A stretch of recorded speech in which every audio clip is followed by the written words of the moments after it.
अस्सलाम वालेकुम पाकिस्तान, कैसे हैं आप सब। अल्लाह सुब्हान ताला आपको हमेशा अपने हिफ्ज़ मान में रखे। मैं हजरत अपने पहले वीलॉग के साथ आपके सामने तो आना था, इसी वजह से इतनी देर से वीलॉग नहीं बनाया क्योंकि मैं अपने वीडियो गेयर का इंतज़ार कर रहा था। लेकिन मुल्क के हालात कुछ ऐसे हैं कि अभी इन चीज़ों का इंतज़ार नहीं किया जा सकता। हर पाकिस्तानी को जैसे भी हो, जिधर भी हो, जिस तरह से भी करके आवाज़ उठानी चाहिए, वरना मुल्क की वो हालत हो जाएगी कि हम इथोपिया और अफ्रीका के उन मुल्कों की कहानियां जो हमने सुनी थी वो हम भूल जाएंगे। सबसे पहली बात तो ये है कि हमारे में एक बहुत बड़ी गलत फहमी है। हम जिनको सहूलतकार कहते हैं वो असल में सहूलतकार नहीं है, वो असल किरदार है। मिसाल के तौर पर पाकिस्तान पर 75 साल से हुकूमत किसने की? 1971 में पाकिस्तान 2 लाख किसकी वजह से हुआ? स्याह चीन हमने किसकी वजह से गुवाया? कारगिल में क्या हुआ? कौन जिम्मेदार था? मुझे मालूम है कि मेरे अपने भाई लोग कहेंगे नहीं यार, कारगिल का तो सारा का सारा जिम्मा नवाज शरीफ के ऊपर जाता है। अच्छा, अगर सारा जिम्मा नवाज शरीफ के ऊपर जाता है तो वो अब तक जिंदा क्यों है? वो बच क्यों गया? उसको NRO 1 किसने दिया और अब NRO 2 देकर उसको हमारे ऊपर मुसल्लत किसने किया? बात कुछ समझ में आ रही है? तो सहूलतकार और असल किरदार में फर्क जानिए। सहूलतकार फजलुर रहमान जरदारी और नवाज शरीफ वगैरह जैसे लोग हैं जिनका काम सिर्फ दलाली करना है, उन्हें और किसी चीज की परवाह नहीं सिवाय पैसा इकट्ठा करने के। अभी मुल्क के अंदर जो हालात हैं, मुल्क के अंदर आटे की जो किल्लत है, अल्लाह का वास्ता हम लोग एक ज़राई मुल्क हैं। ज़राई मुल्क में ज़राई अजनास की इस तरह किल्लत, ये एक गद्दारी है। लेकिन हमारी कौम इतनी नालायक और सुस्त है कि हमारे साथ कुछ भी हो जाए हमने सिवाय एक दूसरे को ताने देने के और कुछ नहीं करना। गैरत नाम की हमारे में कोई चीज नहीं रह गई। हमारी मिसाल उस कबूतर की तरह है कि जो बिल्ली को आता हुआ देखकर आंखें बंद कर लेता है, और आंखें बंद करने से वो ये सोचता है क्योंकि बिल्ली उसे नजर नहीं आ रही लिहाजा वो बिल्ली से बच गया, क्योंकि इन्हें मालूम है ना इंडिया अटैक करेगा ना कुछ और, तो ये जो चाहे कर ले। अगर कुछ हुआ तो ये एटम बम का ड्रामा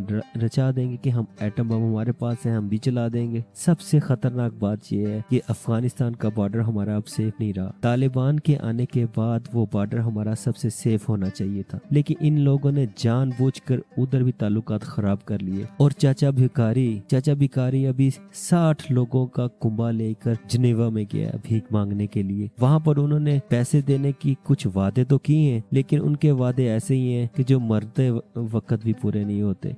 जब मरने लगते हैं तो तब वो कह देते हैं हमने तो ये वादा किया था, अगर तुम जिंदा रह जाते तो हम तुम्हारा ये वादा पूरा कर देते। लेकिन कहने की बात ये है, तकरीबन $2 लाख के ऊपर का खर्चा करके ये लोग जिनेवा में गए हैं, जबकि पाकिस्तान के साहिलों के अंदर वो जहाज ठहरे हुए हैं जिनके ऊपर इजनास के कंटेनर पड़े हुए हैं, लेकिन ये LC नहीं ओपन कर रहे। LC इन्होंने अभी ओपन की है, वो तकरीबन 900 करोड़ की गाड़ियां अपने लिए मंगवाने के लिए, मर्सिडीज की गाड़ियां जो एक गाड़ी 5 करोड़ से ज्यादा की है। ये सूरत हाल है। अगर हम अब भी चुप रहे, हमें कुछ नजर नहीं आ रहा, या हमारा दिमाग काम करना छोड़ गया है कि हमारे साथ हो क्या रहा है, तो फिर हमारा वाकई अल्लाह तो वैसे भी वारिस ही है। लेकिन जिस तरह खान साहब कहते हैं कि अल्लाह सुब्हाना ताला उस कौम की हालत कभी नहीं बदलता जो अपनी हालत खुद ना बदले। एक चीज खान साहब की आपके सामने रखना चाहता हूँ, हमें इस वक्त ज़राई इजनास की ऐसी किल्लत है, लेकिन कोरोना के बावजूद खान साहब ने मुल्क के अंदर लंगर खाने खोले, मेहमान खाने खोले।